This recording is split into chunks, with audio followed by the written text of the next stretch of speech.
going on, everyone? Mitch with SC Weather. Going to give you all a video today. We're going to talk about some things about the word snow is being brought up a lot for us. I think we're going to start to see snow icons popping up on our weather apps on the 15-day, whether you use the Weather Channel, whether you use a default iPhone app. I really think you're going to start to see them snowflakes pop up. Before we get deep into this, let's just say you can't believe those things, even on the Weather Channel app. Even though I know the Weather Channel is on TV, I know they're legit, but they have a 15-day forecast on their app, right? Anything past 10 days and you see a snowflake, you just don't buy into it. Don't look at that and say, hey, it's going to snow 2 Thursdays from now, and tell everybody that. That's how miscommunication happens. And that's just not what we're trying to do here, and it happens daily. So, start the video off by saying that. But guys, what we're going to talk about here, we're just going to do a little bit of reality here and what we got going on. The model runs are looking pretty good today, and they're still not bad. But they're ever changing. They keep changing. The GFS keeps changing. And it seems like our pattern keeps getting backed up. But regardless, the last week of January, the last full week of January, 26th to the 31st, or maybe early part of February, does show potential for something on the East Coast. Now, whether that is the Southeast, the Northeast, we're going to talk about that. So we're going to break that down, tell you what we know now, and we're also going to talk about the potential threat for the Northeast. I'm starting to see a storm signal for you guys 200 plus hours out, so that's a long ways out, but there is a signal there, and the GFS and the European both agree on it. So before we get super deep into this, if you haven't hit that subscribe button, turn on your notifications. It's much appreciated. I talk weather here on the eastern U.S. I'm located here in the southeast, here in Columbia, South Carolina, so I love talking weather about everything, everywhere. So definitely hit the subscribe, give me a follow here. I'm active on Twitter and Facebook. Much appreciated. Thank you all for the support. But let's dive right into it. We're just going to look at the regular old GFS, the 18Z. So, and we're going to compare it a little bit to the 12Z, which is a run prior, which is a little earlier today. So, if you don't know where we're at, we're starting off overnight. So, this is what day we're at, January 17th, which is tomorrow. So, basically, we're still going to have scattered snow showers in the mountains, and we're going to have another system that swings through and amplifies that. Who knows, you might get some more flurries breaking out over northern Alabama, northern Georgia, Tennessee. Again, I wouldn't be surprised. This green you see here is actually flurries. Seems like everybody's been getting small events but us in South Carolina. Even the upstate of South Carolina saw some flurries today. But as we move forward, we enter a dry period, and I really think that we have a chance to warm up at the end of next week. And I'll show you temperatures and everything here in a second. But here comes the storm system, fizzles out. But this shows this, and the European shows this too. Same time frame. This is for Friday. This is going to be our big next system. And you kind of got a zonal flow right here, meaning there's no buckles in the jet stream. There's no troughs digging. There's nothing really fancy going on here. But you do have some solid cold air up top. You don't down here. So you have a low pressure kind of riding the jet stream. It moves through. It doesn't get far enough north because it kind of gets squashed, suppressed, whatever you may have here. And there's really not enough cold air on top. Now, the European shows something totally different. The European shows enough snow, enough moisture making to Virginia for it to be snow, and enough cold air in the mountains. And I'll show you all that, and even try it in North Carolina. But as we get past this, because this really isn't the storm system to talk about, I think we'll warm up at the end of next week. The end of next week for the southeast. It'll be above average, not crazy in the 70s or anything, but definitely in the 60s maybe for some people. What we got going on here is a ridge build. We're going to talk more about this too. A ridge builds up here in the Midwest. It really builds later in the run, and you start to get a dip way out here in the jet stream. You got high pressure right here. You got plenty of cold air in the Northeast. I wouldn't say plenty as in like just teens for highs, but you have a good bit. So you have this storm system right here, and this thing is obviously look like it's starting to cut. You might have enough cold air in place right here for some cold air damming, some mixed precipitation, winter precipitation, even parts of North Carolina. But as it gets going, it eventually all goes to rain, and this is your classic low pressure cutting, which means it's just going to give us heavy rain. if there was enough dynamics here, maybe a severe weather threat, who knows, it might end up doing that. But this is a classic calm ahead looking storm. You got an upper level low right here as the cold air slides through. You got some heavy snow breaking out in Missouri, northern Arkansas. But as this system gets going, it's not able to really cut no more, so low pressure slides east, gets off the coast here, and really produces a pretty big, significant winter storm here for areas of, you see, check out the upper level low, throwing some pretty heavy snow in southern Indiana, Illinois, and Kentucky. But keep in mind, I'm talking about a storm nearly 9 to 10 days away from now. Okay, so keep that in mind. But I really think this is a storm that may be somewhere in this time frame. It may not look like this or anything, but check it out. This is for you northeastern folks here up here. This might be a classic nor'easter setting up right here. It's not set in stone. It's going to fluctuate a lot. But this is a good position right here for areas even deep into New Jersey, like southern areas of New Jersey, that don't really see, that sometimes gets really bad mixing issues with rain. This is a pretty nice snowstorm for New York City, Boston. The heaviest snow is just off the coast, but if you go to the run prior, it has the low pressure kind of moving in, and it just created some crazy snowfall amounts for the interior Northeast. It was really wild here. But this is really a good position because it has a chance to really trend north. And I know you guys in the Northeast know that these systems can really do that. They can trend north. So even though you have this and it's not showing super heavy snow into New York City or Boston necessarily, a lot of times in these situations, heavier snow ends up being north than what the model shows. But, you know, I've gone already way too deep into something that's really far out. But this is a pretty big storm system if it was to materialize right here. But as we get further in time, you notice the red lines right here. That's basically a ridge building in the Midwest. And then you have a flow that's kind of dipping southeastern. I've talked about this in my other videos. So you have a trough digging back here.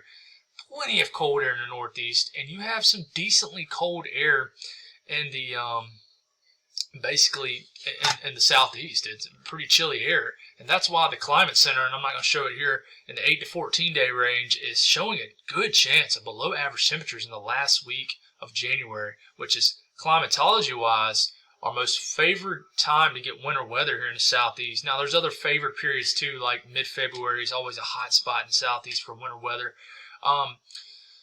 But the late January time frame, since 2000, we've gotten several events. I can off the top of my head, 2000, 2002, 2003, 2004. I can keep going on and on, really. But you know, that late January is pretty much the core of winter, mid to late January. Right now till about late January is the core of winter. So you get this dipping right here and you get an order system, but after this it doesn't matter because it's so far out, 324 hours out. So if you look at here, look at the snowfall accumulations off that nor'eastern. Sure, they don't look very impressive. Let's see if we can get closer for you guys in the Northeast. They don't look ridiculously impressive or anything, but you have a nice southern track, and this has chances to fluctuate more north and maybe dump even heavier snow from New York City and Boston. But then again, you know, you don't see any snow down south, really. This is not a good run. Now, if you look at the run before this on the GFS, it shows something totally different. And I'll go on and back it up and show y'all this because I feel like this is important. So if we switch here and we go to the 12Z run, which was a definitely a big time run here. And you know what? Let's go on and flip to the temperatures because this is going to be the better comparison here. So, and I'll compare and contrast here on the basically on the 18Z run and the 12Z that lets you know how different it keeps showing up. So here we go in time, and I'm going to show you this warm up, pretty seasonal conditions all the way through about early part of next week. Then we kind of briefly start to warm up as kind of a ridge starts to develop here. But it's nothing crazy. We warm up a little bit. But look here, this is where a little shot of cold air moves through. But then again, it doesn't get super far south. So you kind of warm up here, especially right before the cold shot comes. You get a system that moves through.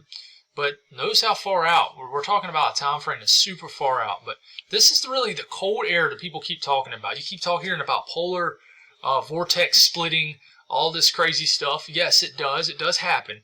But it has split, but it's not affecting us. It's affecting the other side of the globe right now. So just because the polar vortex splits doesn't mean we're going to get cold air automatically. A lot of people, that term really started getting said a ton back in 2014 when we had a true Arctic air mass that was associated with a polar vortex splitting, so or being disrupted. So you hear that, but there's more to it. There's more to it to anything in life, right? So you see this big time air mass up here, cold air mass, but what you don't notice is, say right now, it's pretty cold, right? But if you back the run up another run, look how cold it was the run previous to this. And this was 12Z. This was the lunchtime one. You back the run up again. It's not quite as cold as that, but you keep going through. And yeah, there isn't many wild swings, but at the same time, you go. This is going forward, and this is the one we're at now.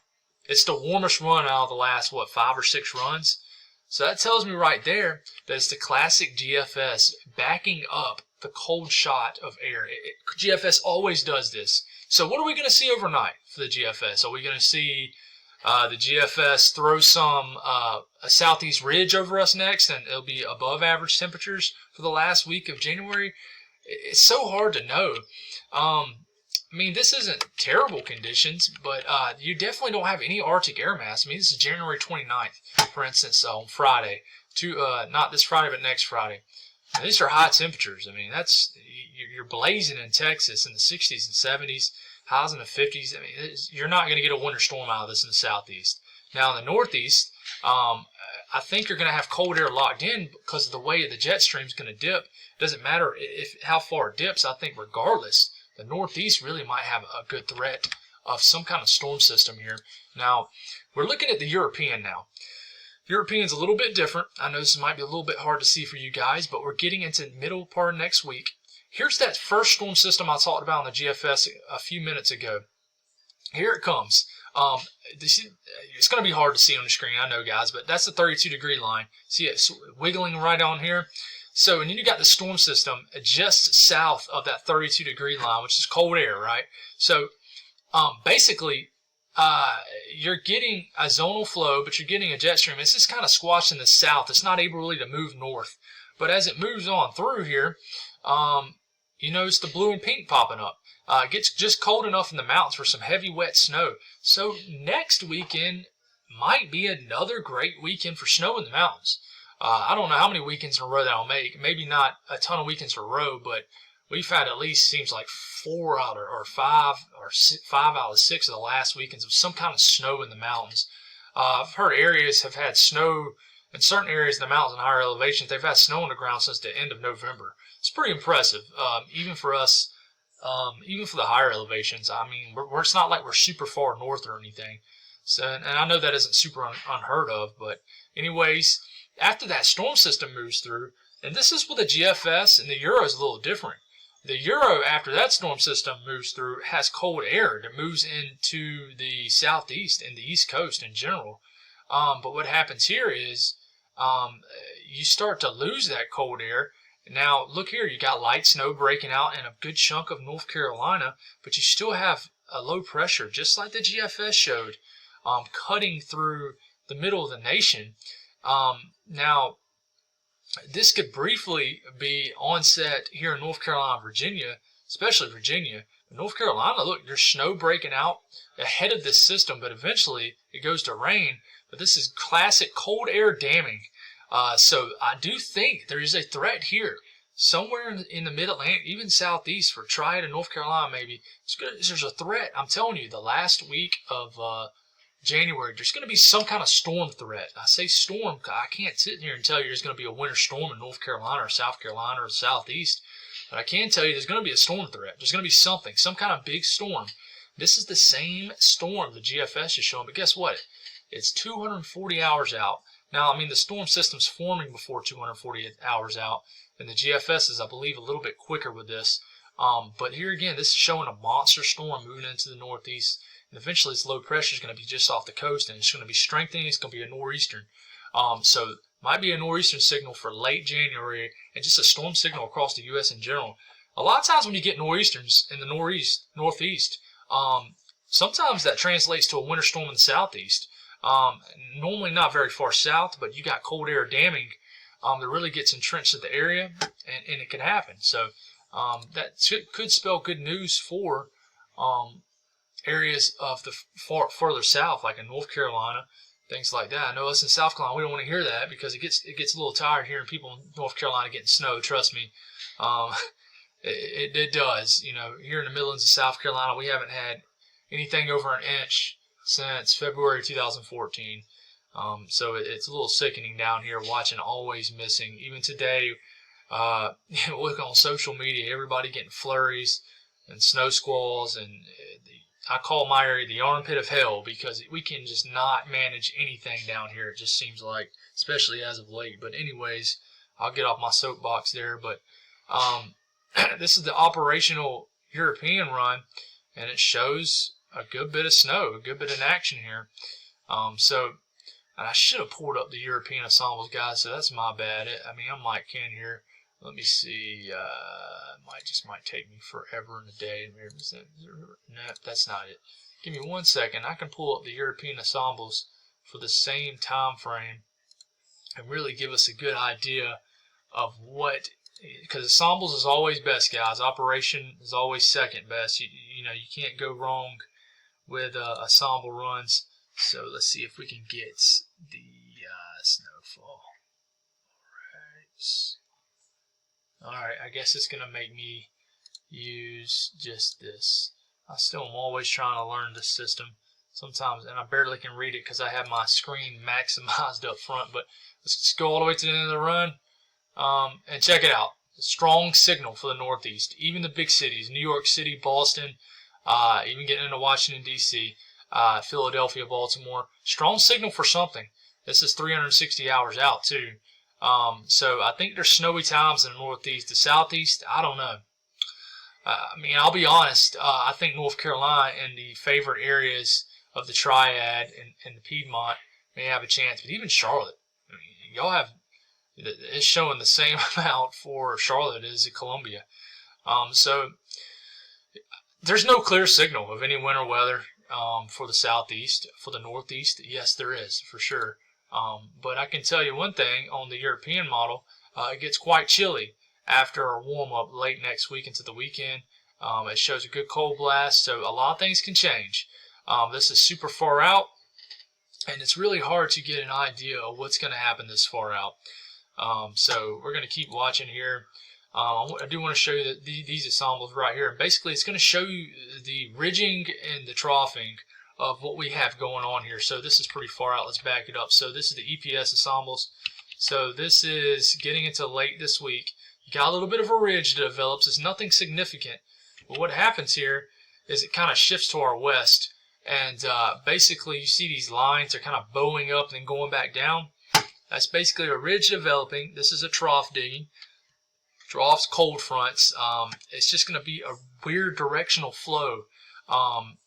So this is going to favor winter weather in the northeast, I think, for sure. Maybe even mid-Atlantic. Southeast, I think we'll have a chance to get some cooler weather. But I don't know about a storm signal. Now, it gets later in the run, and you get something else. You get more troughing and even more of a ridge in the middle of the country towards the end of the run. And you have a signal right here that may be throwing some cold air here. GFS is very similar. We run through this here. It goes out much further. There's the ridge that briefly shows up. The ridge sets up over the southeast. And now the European in this time frame has pretty cold weather. So the difference is there's a difference there. But you get rid of it, and then it builds in the Midwest. As you can tell, there's a ridge that builds, trough that digs on each side. Colder out west, colder in the northeast and the eastern U.S. Above average right here, and around average to slightly below average right here. And you know, I can probably pull it up here. Let's see, climate prediction. Oh, geez, I should have this saved by now. by as many times as I've pulled it up. So sorry for not being more prepared. I just keep thinking of things to compare and contrast in the video as I'm rolling here. So, check it out here. It reflects this, maybe not to the, normal person with not a lot of knowledge of weather, but you see the dip and you see the trough digging right over here, and it reflects that here. And you look right here, it looks January 24th to the 30th. What day is this? The 27th, the day right in the middle of it. And you have that trough digging out here, and it's showing it dipping right here, except it has below average temperatures a little bit more further east than what the GFS ensembles are showing. A little bit further west is what I meant to say. So it's kind of blending that with the EPS, which is the European ensembles. So, that's a good sign. This is a good sign to have, right? In one of the coldest, climatology-wise, the coldest weeks of a year is the last week of January, and showing a chance of below average temperatures for the whole entire, pretty much, the eastern U.S. That's a good thing. We just need moisture. We need some kind of storm to link up with this. If we don't get that, then we're going to be a little below average, and we're going to be high and dry, and that happens a lot. So we're going to try to reel it in, guys, but that's all I got. This is a very long video. I actually did not expect it to go this long, but anyways, sorry to talk y'all's ear off, but I just want to make some things clear and what we're really seeing, and take a realistic approach to it instead of saying, hey, it's going to, here's this one awesome run, and let's take it and run with it, because that's just a setup to be upset, especially here in South Carolina. I'm not going to use the word gullible, but we all definitely want snow so bad that we'll pretty much believe anything we read on our phones. So that's all I got, guys. Y'all have an awesome night, and thank y'all for tuning in.